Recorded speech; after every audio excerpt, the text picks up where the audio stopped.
नमस्कार, मेरा नाम है सुमित सिंह मेहता। हाजिर हूँ आपके सामने इलेक्ट्रोडायनेमिक्स से रिलेटेड एक और नया लेक्चर लेके। आज का हमारा है लेक्चर नंबर 122 और आज के इस लेक्चर का हमारा टॉपिक क्या रहने वाला है, Maxwell equation and Maxwell equation in matter. जैसे कि आप सब लोग जानते हैं, इससे ठीक पिछले लेक्चर में हमने किसके बारे में डिस्कस किया था, डिस्प्लेसमेंट करंट के बारे में डिस्कस किया था। और उससे ठीक पिछले लेक्चर में हमने इलेक्ट्रोडायनेमिक्स बिफोर मैक्सवेल, या हम बोल सकते हैं हम किस तरीके से मैक्सवेल इक्वेशन तक पहुंचे उस बारे में हमने डिस्कस किया था। ठीक है, तो आज हम क्या करेंगे, जो भी चीजें हमने पिछले लेक्चर में पढ़ी है उन सबको एक साथ लेंगे। तो जितनी भी हमारे पास 4 मैक्सवेल इक्वेशन है उन सबको साथ लेंगे और Maxwell equation of in matter क्या होती है, हमें किस तरीके से जो अभी तक हमने मैक्सवेल इक्वेशन पढ़ी हैं वो मैटर के केस में किस तरीके से मॉडिफाई हो जाती हैं, उस बारे में भी आज हम क्या करेंगे, डिस्कस करेंगे। ठीक है, तो रोज की तरह क्या करो, कोई पेन निकालो और हेड डालो क्या, मैक्सवेल इक्वेशन। ठीक है, तो हेडिंग क्या है हमारी, मैक्सवेल इक्वेशन। कितनी होती है मैक्सवेल इक्वेशन, बताओ कौन कौन सी होती है मैक्सवेल्स इक्वेशन। 4 मैक्सवेल इक्वेशन है और हमें ये मैक्सवेल इक्वेशन कंठस्थ याद होनी चाहिए, नहीं तो आपको क्या लगेगा, पाप लगने वाला है, मैं बता रहा हूं। ठीक है, अगर मैक्सवेल इक्वेशन याद नहीं है तो फिर गलत बात है भाई। इलेक्ट्रोडायनेमिक्स पढ़ने के बाद मैक्सवेल इक्वेशन आपको याद हो जानी चाहिए, रटना तो है ही नहीं उनको। अगर आपको क्या कहते हैं, गॉस लॉ याद है तो आपको मैक्सवेल इक्वेशन याद है, अगर आपको एम्पियर्स लॉ याद है तो आपको मैक्सवेल इक्वेशन याद है, अगर आपको फैराडे लॉ याद है तो आपको मैक्सवेल इक्वेशन याद है। ठीक है, और अगर आपको यह पता है कि मोनोपोल या फिर मैग्नेटिक मोनोपोल डजंट एग्जिस्ट तो आपको मैक्सवेल इक्वेशन याद है, क्योंकि यही सब मिलकर क्या बनाती है, मैक्सवेल इक्वेशन होती है ना। ठीक है, देखो क्या होती है, फर्स्ट मैक्सवेल इक्वेशन क्या है हमारे पास, सिंस वी नो और first Maxwell equation is equal to क्या होती है, divergence of E is equal to कितना होता है, rho divided by epsilon naught होता है नहीं होता है, आंसर है हाँ जी होता है। जहां पर ई क्या है, मेरा इलेक्ट्रिक फील्ड है, रो क्या है मेरे पास, टोटल चार्ज डेंसिटी है, एप्सिलॉन नॉट क्या है मेरे पास, परमिटिविटी ऑफ फ्री स्पेस है। ओके, और इस पूरे को जो यहां पर लिखा हुआ है ये एक्चुअल में क्या है, गॉसियस लॉ है या नहीं है, आंसर है हाँ जी है। This is my simple Gauss's law. Okay, अगर गॉस लॉ याद है तो आपको मैक्सवेल की पहली इक्वेशन पता है। तो मैक्सवेल की सेकंड इक्वेशन क्या थी हमारे पास, जल्दी बताओ। The second equation of Maxwell is क्या था, divergence of B equal to कितना होता है, 0 होता है। यानी जो मैग्नेटिक फील्ड होता है वो डाइवर्जेंस लेस फील्ड होता है, उसका डाइवर्जेंस कितना होता है, 0 होता है। इसका मतलब क्या होता है कि मोनोपोल या फिर मैग्नेटिक मोनोपोल डजंट एग्जिस्ट। जो मैग्नेटिक मोनोपोल होता है वो नेचर में एग्जिस्ट करता ही नहीं है, जिस वजह से हमारा डाइवर्जेंस ऑफ बी कितना आता है, आंसर 0 आता है। तो इसका कोई, इस लॉ का कोई नाम नहीं है, लेकिन ये दिखाता क्या है, ये दिखाता है कि जो मोनोपोल है वो उससे मैग्नेटिक मोनोपोल है वो एग्जिस्ट नहीं करता है। और अगर आपसे पूछे इसका नाम क्या होता है, इस लॉ का नाम क्या है, तो ये कोई भी लॉ नहीं है, नो लॉ, नो नेम, इसका कोई भी नाम नहीं है। ठीक है, जो थर्ड चीज होती है हमारे पास, यहाँ पे थर्ड जो हमारे पास इक्वेशन होती है वो क्या होती है, that is simple something like this कि curl of E equal to कितना होता है, या फिर कर्ल ऑफ ई होता है, बी होता है, ई होता है, curl of E is equal to minus का del V divided by del T, कितना होता है, माइनस का del V divided by del T. ये क्या है, ये बता रहा है कि changing magnetic field induce electric field. ठीक है, जो चेंजिंग मैग्नेटिक फील्ड होगा वो क्या बनाता है, इलेक्ट्रिक फील्ड बनाता है। ठीक है, यानी इलेक्ट्रिक फील्ड इंड्यूस करता है, वो उससे प्रोड्यूस करता है। ये क्या है एक्चुअल में, this is my simple Faraday law. तो यहां लिखा है मैंने, इसी को हम क्या बोलते हैं, फैराडे लॉ बोलते हैं। क्या बोलते हैं, फैराडे लॉ। और जो फोर्थ इक्वेशन है वही हमें क्या करनी है, थोड़ा बहुत याद करनी पड़ेगी, and that is del cross B is equal to कितना होता है, बताओ, this is mu naught J and फिर प्लस कितना आता है यहाँ पर, mu naught epsilon not into del E divided by del T. कितना आया, del E divided by del T. अब ये जो टर्म था ये वाला, ये पहले से था, इतना यहां से लेकर यहां तक, ये क्या था हमारे पास, एम्पियर लॉ था, जो हमारे पास पहले से था। ये देखा गया कि Ampere's law is not applicable for non study current. तो जो मैक्सवेल है उन्होंने क्या किया, मॉडिफाई किया, तो यहां पर एक टर्म और ऐड किया, and that term is this one, यानी mu epsilon not into del E divided by del T, जिसे उन्होंने क्या बोला, डिस्प्लेसमेंट करंट बोला। तो ये क्या है हमारे पास, मैक्सवेल की फोर्थ इक्वेशन है, तो उसका नाम क्या हो जाएगा, एम्पियर लॉ है। क्या एक्चुअल में ये एम्पियर्स लॉ तो है, Ampere's law with Maxwell modification, with Maxwell modification, यानी मैक्सवेल के मॉडिफिकेशन के बाद जो लॉ आया वही क्या है हमारे पास, मैक्सवेल की फोर्थ इक्वेशन है। अब बताओ क्या कोई इसमें टाइम लग रहा है, क्या इसको याद करने में आपको बहुत ज्यादा मशक्कत करनी पड़ेगी, नहीं, सिंपल सी चीज है, याद हो जाएंगे आपको 1-2 बार लिखने में। ओके नाउ, तो ये तो क्या थी हमारे पास, सिंपल मैक्सवेल इक्वेशन थी ना। अब बात आती है किसकी, मैक्सवेल इक्वेशन इन मैटर। तो हेड डालो क्या, मैक्सवेल इक्वेशन इन मैटर। तो नेक्स्ट हेडिंग क्या हो जाएगी हमारे पास, मैक्सवेल्स इक्वेशन इन मैटर।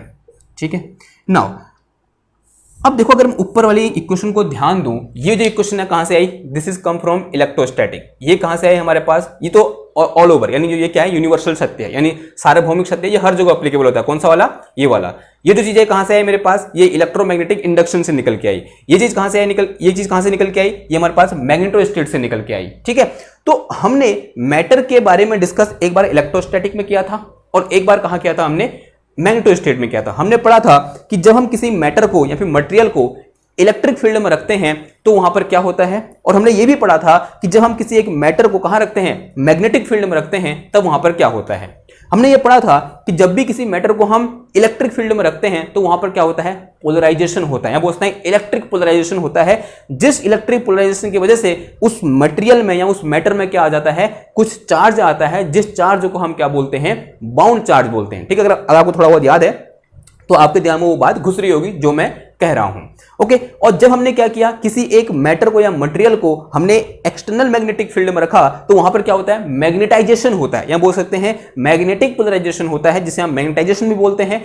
और उस मैग्नेटाइजेशन की वजह से उस मैटर के अंदर या उस मटेरियल के अंदर कुछ करंट बनती है, जिस करंट को हम क्या बोलते हैं, बाउंड करंट बोलते हैं। ठीक है, फिर उसके अंदर कुछ करंट आ जाती है ड्यू टू दैट मैग्नेटाइजेशन, जिस करंट को हमने क्या नाम दिया था, बाउंड करंट नाम दिया था। अब वही बाउंड करंट और बाउंड चार्ज इन इक्वेशन को क्या करेगा, इफेक्ट करेगा।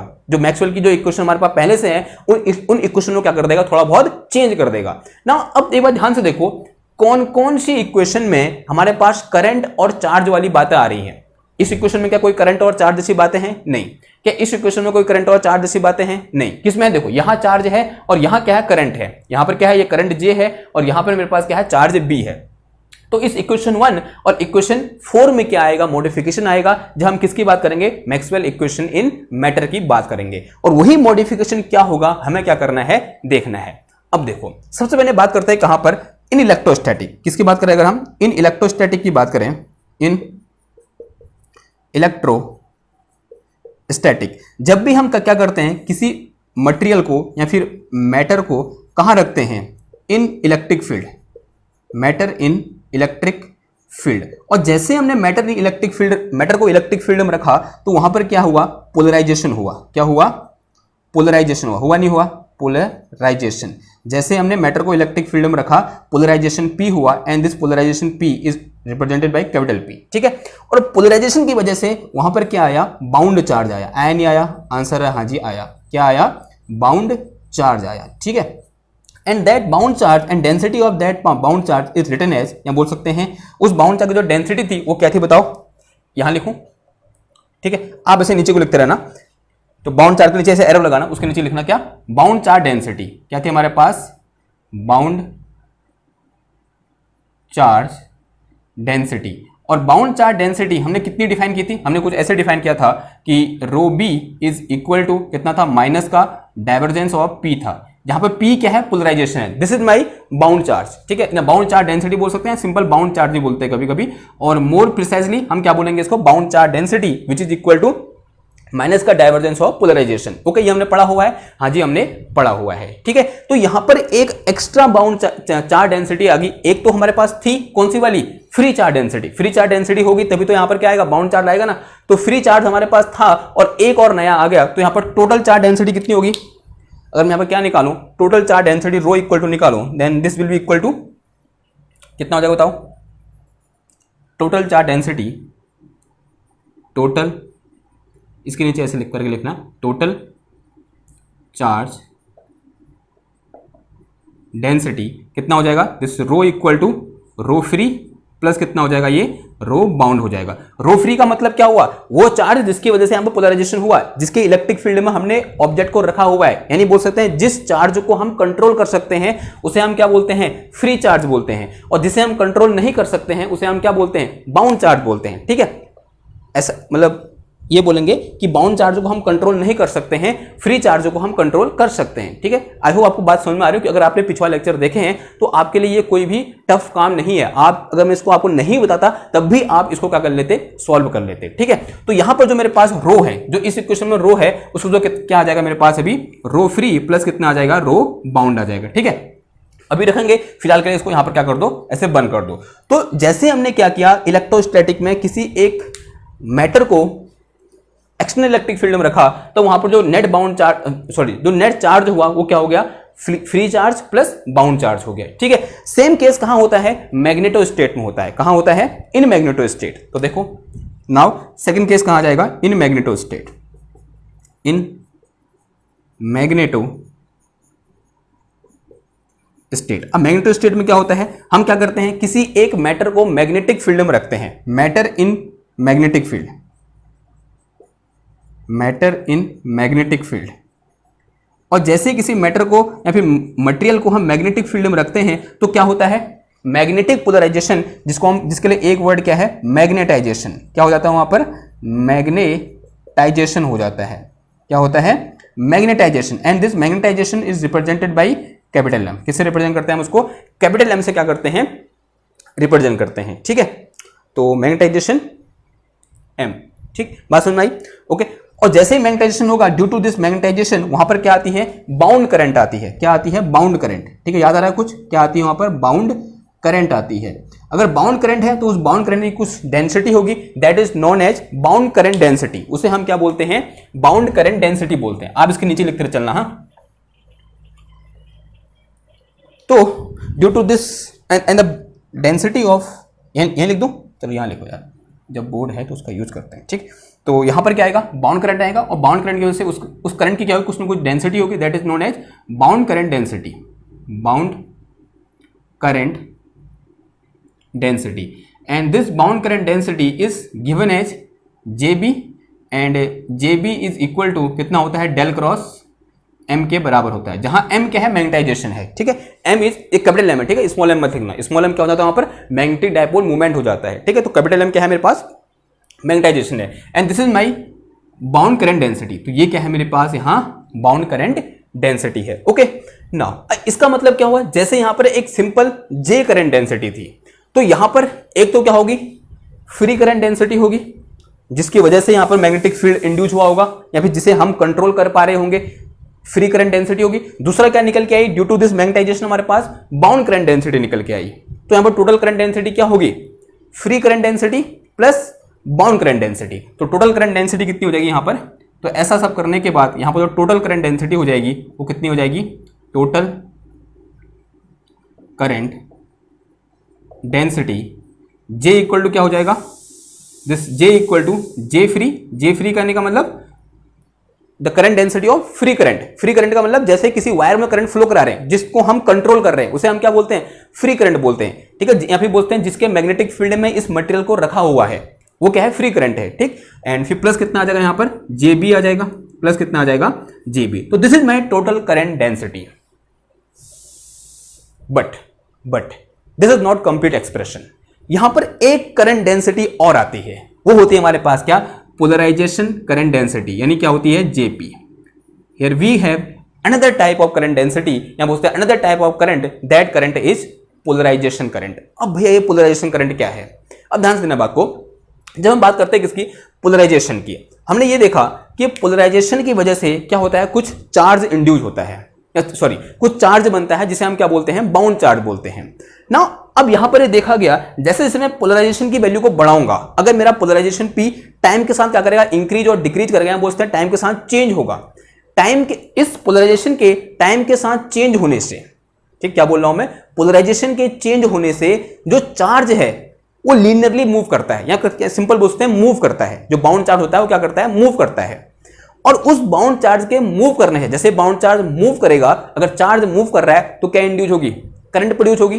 ठीक है, इंड्यूस नहीं बोलेंगे, क्या बोलेंगे, प्रोड्यूस होगी। तो क्या बनेगी यहाँ पर, करंट बनेगी। क्यों, क्योंकि चार्ज क्या कर रहा है, मूव कर रहा है। और चार्ज किस वजह से मूव कर रहा है, इस पोलराइजेशन के चेंज होने से क्या कर रहा है, मूव कर रहा है। बस इस स्टेटमेंट को याद कर लो। अभी मैं आपको दिखा नहीं सकता, फिजिकली मैं आपको दिखा नहीं सकता यहाँ पर कि पूरा यहाँ पर बना करके, जैसे मैंने बाउंड चार्ज दिखाया था ना वहां पर, तो यहाँ पर मैं आपको चार्ज कैसे मूव कर रहा है इस P के चेंज होने से, उसे मैं नहीं दिखा पाऊंगा। लेकिन हाँ, ऐसा होता है कि जैसे मैं क्या करूंगा, पोलराइजेशन की वैल्यू को चेंज करूंगा, यानी इस P की वैल्यू को चेंज करूंगा टाइम के साथ, P की वैल्यू चेंज होने से जो मेरे पास क्या होगा, बाउंड चार्ज होगा, वो भी क्या होगा, चेंज होगा। बोलते हैं बाउंड चार्ज क्या करेगा, मूव करेगा। बाउंड चार्ज क्या करेगा, मूव करेगा। अगर बाउंड चार्ज मूव करेगा तो चार्ज मूव करेगा, और चार्ज का मूव करने मतलब क्या हुआ, करंट हुआ ना। और उस करंट को ही हम क्या बोलते हैं, पोलराइजेशन करंट बोलते हैं। तो इसलिए यहां पर एक नया टर्म आया, दैट इज पोलराइजेशन करंट। समझ में आई बात। तो here we have a another term. तो ये दो टर्म क्या पता चल गया हमको, दिस इज फ्री चार्ज। तो ये मेरे पास जो जे फ्री है, ये क्या है मेरे पास, J free is free charge density, free current density, sorry, ये क्या है, फ्री करंट डेंसिटी। ठीक है, सिंपल फ्री करंट ही बोल सकते हैं। और जो जे बाउंड है वो क्या है मेरे पास, बाउंड करंट डेंसिटी। ये चीज क्या है, बाउंड करंट डेंसिटी है। और जो जे पी है वो क्या है मेरे पास, पोलराइजेशन करंट है। इसका नाम क्या है, पोलराइजेशन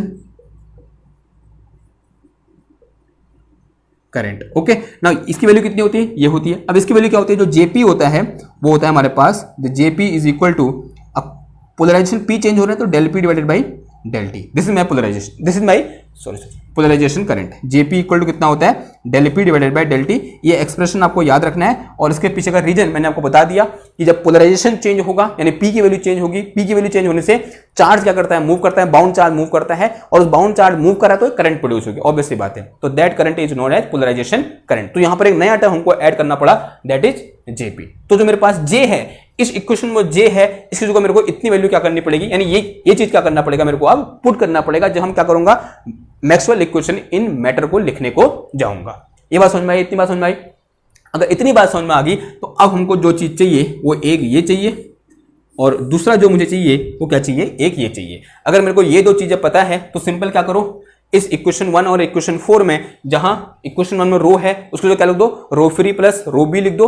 और जहां इक्वेशन 4 में जे है वहां क्या लिख दो, जे फ्री प्लस जे बाउंड प्लस जे पी लिख दो, जे पोलराइजेशन लिख दो। ठीक है, समझ में आई बात। ओके, तो लिखा फटाफट। तो एक काम करो, इसका स्क्रीनशॉट ले लो, फिर क्या करते हैं, इसको मिटाते हैं।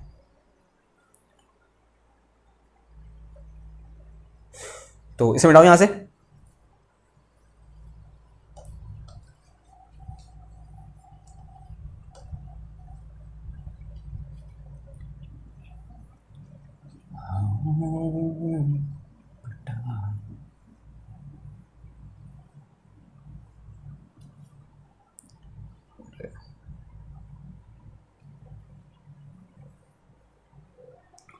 ओके, देखो नाउ हेडिंग आती है हमारी, चलो हेडिंग तो होगी। Now Maxwell equation, now after discussing, after above discussion, now after above discussion, Maxwell equation become, Maxwell equation become, देखो पहली इक्वेशन क्या बन जाएगी, देखो फर्स्ट इक्वेशन की अगर बात करूं, फर्स्ट इक्वेशन क्या है मेरे पास, this is divergence of E is equal to कितना है, rho divided by epsilon naught है। अब रो की जो क्या पुट कर देंगे, rho free plus rho bound put कर, इस एप्सिलॉन को धर ले आओ पहले तो कितना हो जाएगा ये, डेल डॉट एप्सिलॉन इनटू ई। इस एप्सिलॉन कांस्टेंट है, इसको मैं डाइवर्जेंस के अंदर लिख सकता हूं, and this is equal to कितना आ जाएगा, ये रो फ्री प्लस कितना आ जाएगा, रो बाउंड आ जाएगा। कितना आ जाएगा, रो फ्री प्लस रो बाउंड। और रो बाउंड की वैल्यू कितनी थी, अभी हमने डिस्कस की थी। तो यहाँ मेरे पास divergence of epsilon not into E और प्लस कितना आ गया, ये रो फ्री, और माइनस का कितना आ गया, ये डाइवर्जेंस ऑफ यहाँ पर ये पी आ गया। ठीक है, माइनस क्यों आया, बिकॉज यहाँ पर लिख लो ऐसे, सिंस वी नो कि जो रो बी होता है वो क्या होता है, माइनस का डाइवर्जेंस ऑफ पी होता है नहीं होता है। तो ये वैल्यू यहाँ थोड़ा काम पुट कर दी मैंने, इधर पुट कर दी। अब डाइवर्जेंस इधर भी डाइवर्जेंस है, इधर भी डाइवर्जेंस है, इसको इधर ले आओ। तो यहाँ से मेरे पास divergence of epsilon not into कितना हो गया, ई हो गया, इधर का प्लस हो जाएगा ये, और डाइवर्जेंस ऑफ कितना आ गया, पी आ गया, and this is equal to rho free. ये कितना हो जाएगा मेरा, रो फ्री हो जाएगा। और दोनों में से डाइवर्जेंस क्या ले लो, बाहर ले लो, डाइवर्जेंस विल कम आउट। तो सॉरी, मतलब डाइवर्जेंस ऐसे लिख सकते हैं हम। तो डाइवर्जेंस ऑफ कितना आ जाएगा, ये एप्सिलॉन नॉट इनटू ई और फिर प्लस कितना आ जाएगा, पी आ जाएगा, and this is equal to ये कितना आ जाएगा मेरे पास, रो फ्री हो जाएगा। अब ये जो क्वांटिटी यहां पर लिखी हुई है, जैसे ही आप इसको देखोगे आपकी आंखें ऐसे जिप करके खुलेंगी और आप कहोगे कि ये जो चीज यहां पर लिखी है कोष्टक के अंदर या ब्रैकेट के अंदर, इसे हम क्या बोलते हैं, डिस्प्लेसमेंट वेक्टर, या बोलते हैं इलेक्ट्रिक डिस्प्लेसमेंट वेक्टर, डी बोलते हैं। तो सिंस वी नो जो डी होता है, हमने पढ़ा था इलेक्ट्रोस्टैटिक में, this is equal to epsilon not into E और प्लस कितना होता है, पी होता है। यानी इस पूरी को जो कितना रख सकता हूं मैं, डी रख सकता हूं। तो यहां से मेरे पास divergence of D is equal to कितना आ गया, रो फ्री आ गया। तो this is Maxwell equation in matter. तो मैटर में के केस में जो मैक्सवेल इक्वेशन होगी या तो फर्स्ट मैक्सवेल इक्वेशन होगी वो ये होगी, ठीक है। तो इसको क्या रखना है, आपको याद रखना है, याद रख लो, या फिर इस तरीके से मॉडिफाई कैसे करते हैं वो देखना है, फिर किस तरीके से हम यहाँ तक पहुंचे वो आपको क्या होना चाहिए, पता होना चाहिए। अब बात करते हैं किसकी, सेकंड इक्वेशन की। अगर मैं सेकंड इक्वेशन की बात करूं तो वो तो वही रहेगी, क्या divergence of B equal to कितना आ जाएगा, 0 आ जाएगा। ऐसा क्यों हुआ, क्योंकि यहाँ पर रो और जे जैसी कोई चीज यहाँ पर थी ही नहीं। अगर मैं थर्ड इक्वेशन की बात करूं तो थर्ड इक्वेशन में क्या रहेगी, वही रहेगी कि curl of E is equal to कितना हो जाएगा, माइनस का del B divided by del T हो जाएगा, यानी इसमें भी कोई भी चेंज यहां पर देखने को हमें नहीं मिलेगा। ओके, समझ में आई बात। अब बात आती है किसकी, फोर्थ इक्वेशन की। कहां आ जाओ, सिंपल साहब फोर्थ इक्वेशन में आ जाओ। That is del cross B equal to कितना है मेरे पास, del cross B equal to mu not into J plus का कितना है, mu not into epsilon not into ये कितना आ गया यहाँ पर डेल ई डिवाइडेड बाय कितना आया, डेल टी आ गया, ठीक है ना। अब यहाँ पर जे की जो कितना पुट करना है हमको, J free plus J bound plus J P put करना है, तो पुट कर दो, फिर क्या दिक्कत है। तो यहां से मेरे पास del cross P is equal to mu naught, और म्यू नॉट बाहर ले लो, सबसे यहां से भी म्यू नॉट बाहर आ गया, कॉमन आ गया, अंदर जे की जो कितना आ जाएगा, ये देखो दिस इज जे फ्री, और फिर प्लस कितना आ जाएगा ये जे बाउंड, फिर प्लस कितना आ जाएगा जे पी, एंड फिर प्लस कितना आ गया ये epsilon not into del E, और डिवाइड में कितना आ गया ये डेल टी आ गया, and this bracket is close. एक काम करो, इस म्यू नॉट को मैं यहां लिख सकता हूं, और ये कर्ल है तो कांस्टेंट है म्यू नॉट, तो इसको मैं बी के साथ लिख सकता हूं। तो यहां से मेरे पास divergence curl of B upon mu naught आ गया, ऐसा लिखता हूं, इसका आंसर आ जाए ऐसा लिख सकता हूं।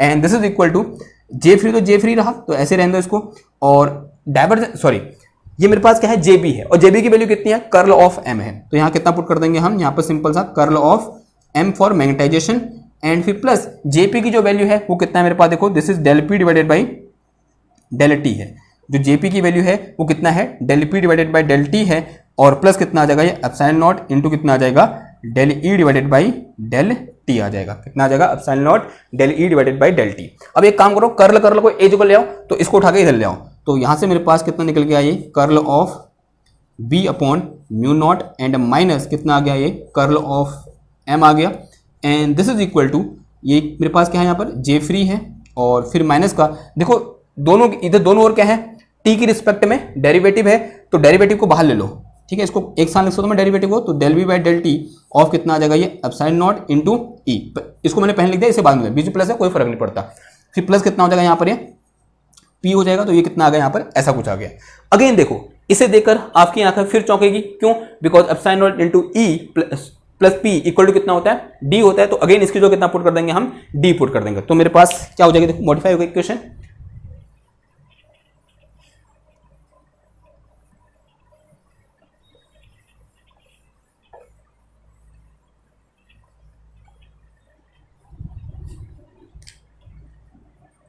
तो अब जो मेरे पास इक्वेशन निकली, देखो यहाँ कर्ल है, तो कर्ल को मैं एक साथ लिख सकता हूं, तो कितना आ जाएगा ये आ जाएगा मेरे पास कितना, curl of B divided by mu not, and फिर माइनस का कितना आ गया ये एम आ गया, and this is equal to ये हो गया मेरे पास कितना जे फ्री, एंड प्लस का ये क्या है मेरे पास, देखो this is equal to D, ये किसके बराबर है, डी के बराबर है, तो कितना हो जाएगा ये J D divided del D divided by कितना आ गया, डेल टी आ गया। अब यहां पर देखो इस चीज को अगेन देखो, अगेन इस कोष्टक में रखी हुई चीज को देखकर आपकी आंखें अगेन ऐसे चौंकनी चाहिए, और आपको कहना चाहिए ये जो चीज यहां पर लिखी है this is equal to H, किसके बराबर होती है, एच के बराबर होती है। तो सिंस वी नो कि एच इक्वल टू कितना होता है हमारे पास, ठीक है, H equal to B divided by mu not minus कितना होता है, एम होता है, ठीक है। और एच के लिए हमने कोई स्पेशल नाम नहीं बोला था, कोई बुक वाले इसके लिए नाम बोलते हैं, इसके क्या बोलते हैं, मैग्नेटिक फील्ड बोलते हैं, और इसे क्या बोलते हैं, मैग्नेटिक इंडक्शन, ऐसे कुछ नाम देते हैं, लेकिन हम इस कंफ्यूजन को ले ही नहीं रहे थे उस टाइम पर जब हमने क्या पढ़ा था, एच के बारे में पढ़ा था, इसको हमने एक्सिलरी फील्ड कुछ ऐसे बोला था, ठीक है। और ये जो मेरे पास बी है इसे हमने क्या बोला था, मैग्नेटिक फील्ड बोला, बी को हमने मैग्नेटिक फील्ड लेकर ही चले, और एच को हमने सिंपल एच बोला था, ठीक है, बात समझ में आई आपके, ओके। तो अब क्या करो, इसकी जगह एच पुट कर दो, फिर ओके ये कर्ल है बीच में, तो कितना आ जाएगा ये curl of H is equal to कितना आया, जे फ्री, एंड प्लस का ये आ गया मेरे पास कितना, डेल डी डिवाइडेड बाय कितना आ गया, डेल टी आ गया, ठीक है, बात समझ में आई। और अगेन यहां पर ये चीज निकल के आई, this is displacement current, okay. एक बात समझ में आ गई, क्योंकि ये डिस्प्लेसमेंट करंट किससे निकल के आया, डिस्प्लेसमेंट वेक्टर से निकल गया है, इसलिए उसका नाम क्या है, डिस्प्लेसमेंट करंट है। ये हमने पिछले लेक्चर में भी पिछले लेक्चर में भी उसके बारे में डिस्कस किया था। ओके, ये बात समझ में आई। तो this is our fourth Maxwell equation in presence of matter. Okay, तो नाउ एक काम करते हैं, इन तीनों को चारों इक्वेशन को एक साथ लिख देते हैं। देखो क्या हो जाएगा, नाउ इसे मिटा दो। Now writing all the 4 equation together. ठीक है, आपको भी उनको साथ लिखना है ताकि आप उसको भूले ना। तो जो पहली इक्वेशन हो जाएगी वो क्या हो जाएगी, देखो पहली इक्वेशन देखो, तो this is equal to divergence of D is equal to rho free. ये बात ध्यान रखिए, यहां पर फ्री चार्ज डेंसिटी है। ठीक है, तो सेकंड क्या हो जाएगा, डाइवर्जेंस ऑफ बी, ये तो ऐसे रहेगा, दिस इज इक्वल टू 0। और थर्ड क्या हो जाएगा हमारे पास, थर्ड हो जाएगा curl of E is equal to minus का del B divided by del T, which is actually Faraday law, जो क्या है मेरे पास फैराडे लॉ है। और ये क्या है, गॉस लॉ है, गॉस लॉ इन मैटर। और जो मेरे पास फोर्थ है वो क्या हो जाएगा मेरे पास, del cross H is equal to this is J free, और प्लस कितना आ जाएगा ये डेल डी डिवाइड में कितना आ जाएगा, डेल टी आ जाएगा। ठीक है, तो अगेन नाम सबके क्या रहेंगे, सेम रहेंगे। तो पहला क्या होगा मेरा, गॉस लॉ होगा, तो this is my Gauss law. और दूसरे का कोई नाम नहीं है, नो नेम आ जाएगा। ठीक है, और जो तीसरा है वो क्या है मेरे पास, फैराडे लॉ है। क्या है, फैराडे लॉ है। और जो चौथा है वो मेरे पास क्या है, मॉडिफाइड एम्पियर लॉ। और मॉडिफिकेशन किसने किया था, मैक्सवेल ने किया था। ठीक है, मॉडिफाइड एम्पियर लॉ है। ये बात समझ में आई आपके। ठीक है, तो सिंपल चीज है, ये आपको क्या रहनी चाहिए, याद रहनी चाहिए। याद नहीं भी है, देखो एक तो होता है रटना, वो रटने वाली चीज अलग है। एक होता है इंस्टिंक्ट में याद रखना। जैसे आप क्रिकेट खेलते हो ना, क्रिकेट खेलते हो, पहले पहले आपको याद रखना पड़ता है कि मेरे को अब बल्ला उठाना है, अब मेरे को बॉल मारना है। अगर ये शॉर्ट पिच बॉल है तो मैं इसको फुल करूंगा, अगर ये हाफ वॉली है तो मैं इसको कुछ भी करूंगा। ठीक है, जैसे क्या आई, एक गुड लेंथ बॉल है तो आपने इसको डिफेंस करना है। ठीक है, जो भी चीजें हैं, या बोल सकते हैं कहीं भी अगर आउटसाइड द स्टंप आई तो आप क्या करोगे, उसको कवर ड्राइव मारोगे। ठीक है, ऐसा होगा नहीं होगा, आपको पहले पहले क्या करना पड़ता है, याद करना पड़ता है। लेकिन जब आप उसके आदी हो जाते हो तो आपके इंस्टिंक्ट में आ जाता है, यानी आप बिना सोचे, बिना उस टाइम दिमाग लगाए उस शॉट को खेल लेते हो। ऐसा होता नहीं होता, आप ये तो ना सोचते हो कि बॉलर ने बॉल फेंकी, अब ये बाउंसर है, मैं ऐसा करूंगा, फिर ये करूंगा, फिर ये करूंगा, वो हो जाता ना सट करके। तो सेम यहां पर भी होना चाहिए। ठीक है, कि जैसे मैक्सवेल इक्वेशन इन मैटर की बात आएगी तो आपके दिमाग में ये फोटो अपने आप आ जाए सट करके। ठीक है, जैसे साइकिल चलाते समय भी होता है, क्या आप दिमाग लगाते हो, जैसे सामने से गाड़ी आई, आप बिना सोचे समझे ब्रेक लगा देते हो ना, या सोचते हो पहले सीधे ब्रेक लगा देते हो, होता नहीं होता है। लेकिन जब पहली बार साइकिल चलाई थी आपको सोचना पड़ा था, तो यहां पर भी ऐसे होगा, पहली बार जब आप इसको लिखोगे तो आपको सोचना पड़ेगा, लेकिन एक दो बार लिख लेने के बाद या फिर एक दो बार इसके बारे में सोच लेने के बाद आप क्या हो जाएंगे, इन इक्वेशन के हैबिचुअल हो जाओगे और ये इक्वेशन आपके अंतर मन में छप जाएंगी, फिर ये कभी नहीं मिटने वाली। ओके, बात समझ में आई। तो ये क्या हो गया हमारे पास, मैक्सवेल इक्वेशन इन मैटर होगी। कुछ चीजें और यहां पर लिख लो। जब हम किसकी बात करते हैं, अगर एक स्पेशल टाइप के मटेरियल की बात करें, that material is linear material. वो मटेरियल क्या होता है हमारे पास, लीनियर मटेरियल होता है। तो लीनियर मटेरियल के केस में जो मेरे पास डी क्या होता है या फिर एच क्या होता है या कैसे डिफाइन होता है उसको देख लो एक बार। ठीक है, वैसे तो पढ़ा है हमने वो लीनियर मटेरियल क्या होता है करके, लेकिन एक साथ यहाँ पर हो जाएगा तो आपको फिर बाद में दिक्कत नहीं होगी। ठीक है,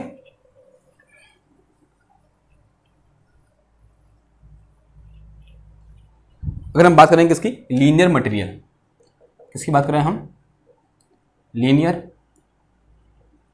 मटेरियल। लीनियर मटेरियल कौन से होते हैं, जो जिसमें polarization P is directly proportional to E होता है। और यहां पर इन केस ऑफ मैग्नेटोस्टेट, यहां पर जो मैग्नेटाइजेशन M होता है डायरेक्टली प्रोपोर्शनल टू H होता है। ठीक है, ऐसा ही कुछ तो होता है। ठीक, और यहां पर मेरे पास जैसे प्रोपोर्शनल से हटाता हूं तो कितना आता है, XM into epsilon not into E आता है। ठीक है, और यहां पर कितना आता है, this is equal to XM into H आता है। ठीक है, ऐसा कुछ होता है। और यहाँ XE होगा। XE क्या है यहाँ पर, ससेप्टिबिलिटी ऑफ पोलराइजेशन, और ये XM क्या है, ससेप्टिबिलिटी ऑफ मैग्नेटाइजेशन है। ठीक है, तो पढ़ा ही है हमने। और फिर क्या होता है यहाँ पर कि अगर मैं D की बात करूँ तो यहाँ पर D इक्वल टू कितना होता है, D equal to epsilon not into E और प्लस P होता है, नहीं होता है, आंसर आज ही होता है। तो यहाँ से मेरे पास D इक्वल टू कितना आ जाएगा, epsilon not into E plus P की जो कितना आ जाएगा, ये XE इंटू एप्सिलॉन नॉट और इंटू कितना आ जाएगा, E आ जाएगा।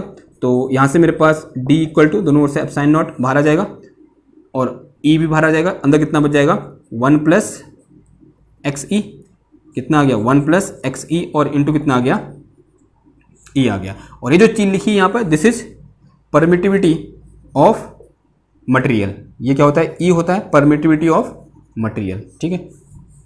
तो यहाँ से मेरे पास e इक्वल टू कितना आ जाएगा, this is epsilon not into 1 plus X E आ जाएगा, ठीक है। समझ में आई बात, क्योंकि ये हमने पढ़ा हुआ है पहले, तभी मैं आराम से पढ़ा रहा हूँ, मतलब ज़्यादा कुछ जोर नहीं दे रहा है इसमें।